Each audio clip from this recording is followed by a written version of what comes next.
Wagwan people, welcome back to yet another edition. It's your boy Tony, and this is Football Fan TV here. I have a special guest today on the channel, big man in the sports. How you doing, bro? I'm good. Wagwan. You're good? I'm good. Happy holidays to everyone out there. You know, it's a Christmas season. For us, this other side, it's not winter, it's summer. It is very hot, and you know what we're doing. You know what to do every time. Subscribe to the channel, like the thing, leave us a comment, and you know, you can tell us what we're going to do. My brother is called Papi for the first time on the channel. And how you doing, bro? I'm doing good.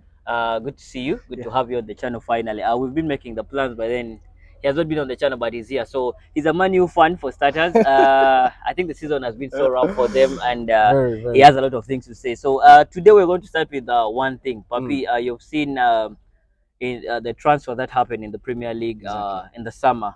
So we're going to be mentioning the 5 best signings of the summer, and then the 5 worst signings of the summer. I don't know if you have from Manu specifically or other other players from other teams, but then I think you must be having an idea of your 5 best signings of the summer. I think we're going to start with you before we get to my list. So Okay, so you first. you have your list No, I already. have my list already. I have already my best signings and then my worst signings of the summer 2023. So I think you first. Yeah, I think the summer has been one of the greatest. When I look at the summer, I would so much want to look at the season, how it's really basing on the summer.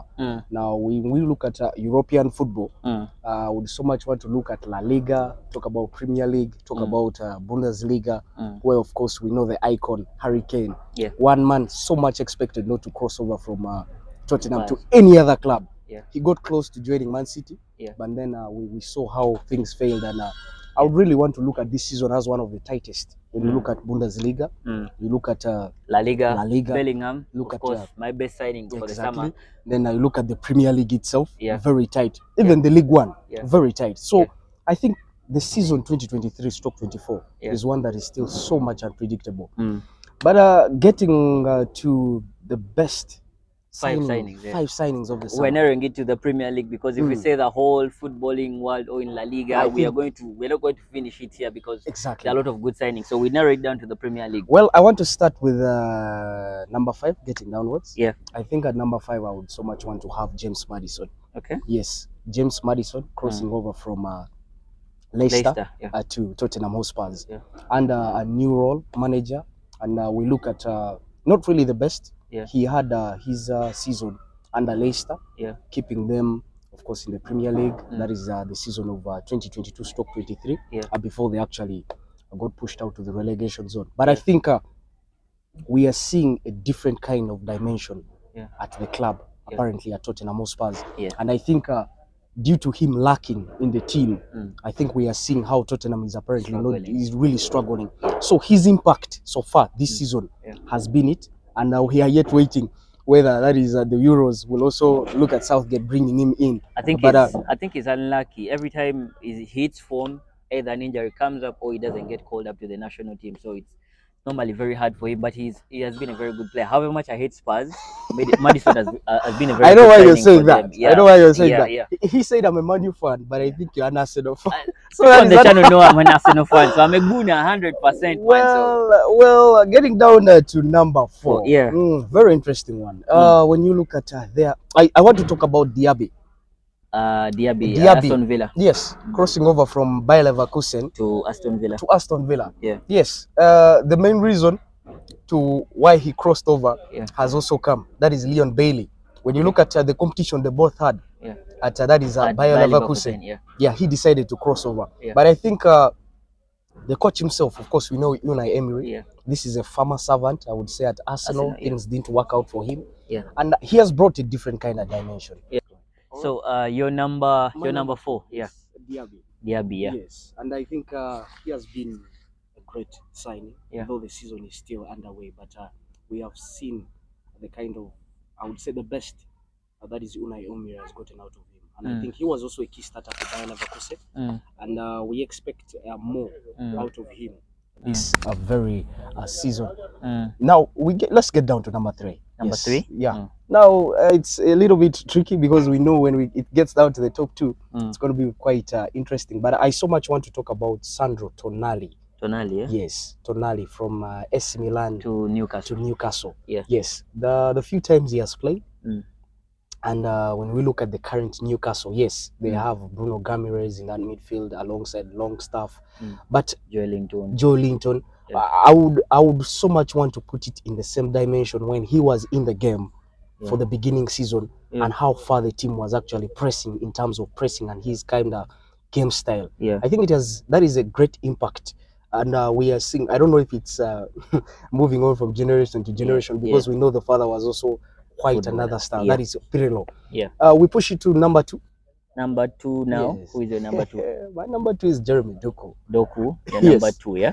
Yes. I like Doku, but I think he has been having ups and downs at City because of maybe he has had one good game, then against Chelsea he had a very bad game, then all of a sudden he's not really consistent. Now you've seen lately, Pep is running back to Grealish because you want someone who can now hold the ball the way he did it last season. Jeremy Doku is a Sterling, another Sterling, because he's so direct. He's going to run at you, he's going to dribble past you, would want to, make things move there. But then at some point, Guardiola wants someone who is going to hold the ball and just keep the width that you would want. Maybe he was looking for the same kind of player in Raheem. No, actually, I want to so much base it to Riyad Mahrez in terms of that dribbling ability when he gets on the ball. Yes, I think that is one man. In a way, not really that bad, but I would so much base him there because of the current situation in terms of the physique, in terms of how he adapted so fast to that is the Premier League. That is why he comes at my number 2. Of course, number 1. Wow, he has been such a great I think signing. I know who your number 1 is, but go on. He has been such a great signing for the club. I'm talking about Declan Rice. Okay. Declan Rice. 5 million? Yeah, he's worth it. Okay. Why? Let's look at the current Arsenal state and the command, the zeal coming in from this guy, Declan Rice. Ever since he crossed over from West Ham, of course, speculations came in. People talked about how the man is too much, and I would say that his state at which he needed to prove people wrong is now being seen. But no one is talking about the money now. They're not saying that maybe he was worth 105 million. Is it because he's delivering a 7.5 out of 10 every game, or what does it change in the Arsenal team? I think it's about the pivot in that midfield. Because when you look at Odegaard, Odegaard is now serving more of one, that is command. How do I pass the ball to Gabriel Martinelli? How do I pass that ball to Bukayo Saka? How do I get that ball to Gabriel Jesus? And I think the previous game can tell how good this guy is. He has that, I don't know how I should put it in terms of engine, because we are talking about moving box to box when you're a defensive midfielder. You're receiving your ball from the goalkeeper and you're pushing that ball to the front. Something that he can do individually. And something I've seen out of him is when you need a leader, I'm looking at him. He shows up. He doesn't hide. He doesn't hide. There's some games where Odegaard has been ghost for Arsenal, but he has been there and against Chelsea. Then the other game against Aston Villa, which other game? The vital win. The vital win where against he scored the win against Luton. Exactly. Yeah, he showed up, and then I think he has been a very good signing, and people are not talking about the price even and all that. And you're still completing on Rice. Well, I am expecting Arsenal to really keep up their game as long as so many people have based that team to Bukayo Saka. People have talked about Odegaard, but I want us to give credit to that is Declan Rice, because the defensive midfielder right now that is so much like one of the best, I would say. For you, is he the best DM in the world right now, or in the Premier League? In the Premier League still. Premier League. Yes. Rodri. In the Premier League.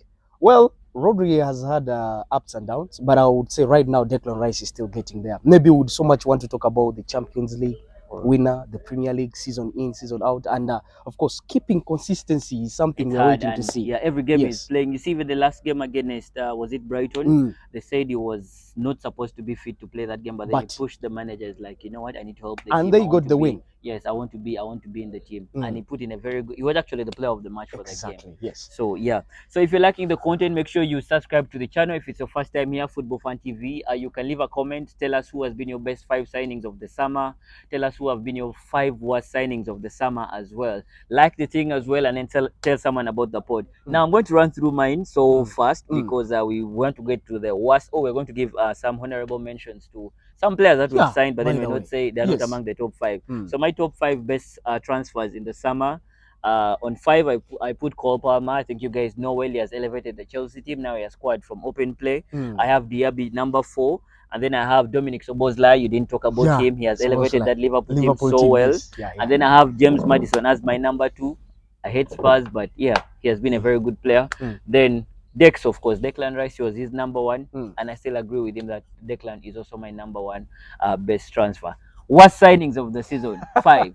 I need to start with you. I'll go first. I'll go first on the worst. Now, on these ones, I'm going to start from four. Actually, from five as well. From Then I five. come down. I think Sandro Tonali is not a proper signing for me. For Why? Newcastle. Yes, not because of the footballing reasons, because they made a blunder. They signed the player, they didn't make background checks Exactly. on the betting scandal that he was having. I don't know if AC Milan knew about it, but they still wanted to sell him and get the money. He's the most expensive Italian player, 70 million Yes. for now. But how do you get someone you've not done the background checks and then you get him? He's a very good footballer, 100%. I love how he plays. He slotted in very well into the Newcastle team, and then the only challenge came when it was the outside of the field. That thing came and affected Newcastle until now. They're looking for a midfielder because they didn't do the background checks. Nicola Zaniolo, good footballer as well. Same thing. Betting scandal is there. Matias Nunes, number three. I don't think it was a proper signing for City. Maybe it was a rush Trying to signing, get someone to cover up for Gundu, but then you yes. cannot replace Gundu just like that. And then another thing is maybe Pep players always take like 2 seasons to start playing well. You never know if they're given the whole of the season.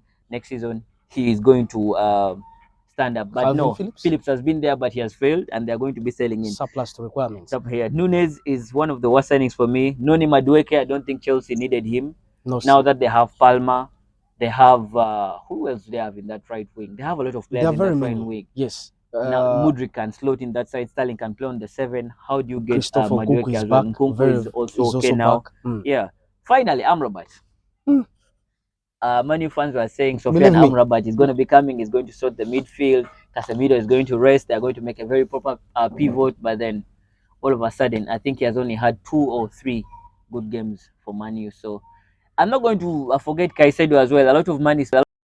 Lavi as well is injured. So those are terrible mentions. One of my worst signings.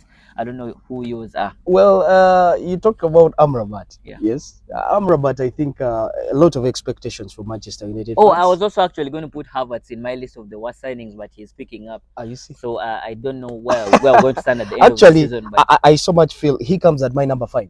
your Kai worst signing. Havertz. My worst Yeah, signing. go on. Why? Oh, I felt like at a certain point, Yeah.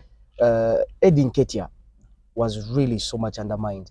I believed in. I don't rate Eddie Nketiah. Yes, you don't rate him, but believe me, in terms of a very useful player in the pitch, I would rate him ahead of Kai Havertz. Do you see the numbers Havertz has? The defensive numbers he has had are better than for Xhaka last season. Now people say he's maybe weak and all that. Okay, the main thing is he's a very good player. His movements are very good, but then he didn't have that confidence from the start. Yes, he was among my worst signings when the season started, but he's trying to prove everyone wrong right now. He's picking up, he's getting goals, he's getting important pre-assists to goals and all that. So I've removed him from my worst. Yes, you can go on with your worst. I think when you look at the current state at which he's in, I would so much want to put a lot has been talked. Yeah. He's one of the players earning actually the most at the club. Yeah. But when you look at that, is the consistency. The Premier League is about consistency. True. And we have seen one-on-ones where he has failed, and we have seen also saved the team at a certain point. So per now, he's not really at the best of positions to try and elevate the team to a certain point. Let's get to number 4. I think Amrabat. Amrabat is your number 4, yeah? Yes, Amrabat is my number 4. All right. I think the age talks for itself. Yeah. The same mistake they made with Casemiro, I feel is the same mistake they made with Amrabat. Yeah. But at that point, you so much want to look at him as the closest player to want to join the club, because this is a player that so many that actually wanted to sign. But I just think, because of one performance against Kylian Mbappe in the World Cup, and they're like, yo, that's the guy. That is the guy. And it has really failed. For Manchester United, it has really, really failed. So many things have failed. Why didn't they go for Paulinho? Why didn't they go for Zubimendi? Something of that sort. De Jong was still available. These players were all available, but I think at a certain point it is all about interest. Interest from that is Eric Ten Hag in terms of what he wanted. But then I felt he would have been at his prime. Maybe if we are looking at the age of 25, we are looking at 26. But this is 30. This is the Casemiro age we are looking at. And it's really not working out for Manchester United in the defensive midfield. That is why it's getting down to give a point to that is Miano, who is apparently not doing bad. Very good footballer. We saw against Liverpool. Yes, he's good. We get to number 3. Yeah. And at my number 3, I go for Caicedo. Caicedo. Yes. Okay. Brighton and Albion to Chelsea for a fee that is so much rated to that of Declan Rice. He's more than Declan Rice. He broke the fee. 115. I feel Chelsea would have gotten 2 players with that sum of money. But they still went and got Lavia, yes, who is still injured. A player that was supposed to also join Liverpool at a certain point. But I felt like this is new management for Mauricio Pochettino. Yeah. And they were so much looking at how everybody would have his chance to try and fit in the team. And I think that is why Kyle Palmer made that decision to move from Manchester City to that is at Chelsea. But getting down to Caicedo, I think at so many points we have seen, he's still under pressure.